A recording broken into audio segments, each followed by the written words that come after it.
કેવી ચાલે દિવાળીની તૈયારી? આવી ગયેલા હવે હું તૈયારી હવે. હા હવે તું કેવું પછી પેલું દિવાળી જેવું કઈ લાગતે કે હજુ વાર છે? બધે દિવાળી જેવું જ લાગે છે. હવે ખરીદી નહીં કરી કોઈ?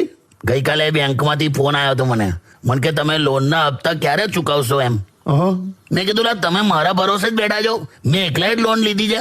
ઉભા તો રહો યાર, મેં કોઈ સહેજ આત્મનિર્ભર બનો. એટલે તમે ટૂંકમાં કઈ ખરીદી કરી જ નથી એમ ને? ત્યાં ચાંદીના ભાવ જોયા છે, ત્યાં 2 લાખ થઈ ગયા. પણ તમારે ક્યાં ખરીદવી જ છે તો તમારી ચિંતા? એમ નહીં, પણ એની અસર તો પડે ને. એમ પેલા મીઠાઈ વાળાએ કાજુ કતરી પર ચાંદીની વરખ કાઢ નાખી. હે? લગાડતો જ નહીં ચાંદીની વરખ. શું વાત કરો? હાવ બોડી કરીને વેચે છે.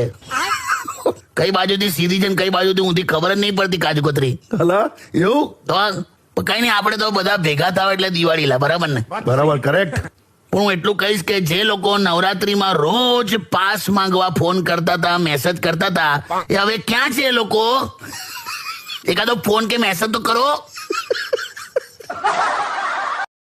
હેલો માય યુટ્યુબ ફેમિલી, કેમ છો બધા? તમારી યુટ્યુબ ફેમિલીને મારા અને મારા પરિવાર તરફથી હેપી ન્યુ યર.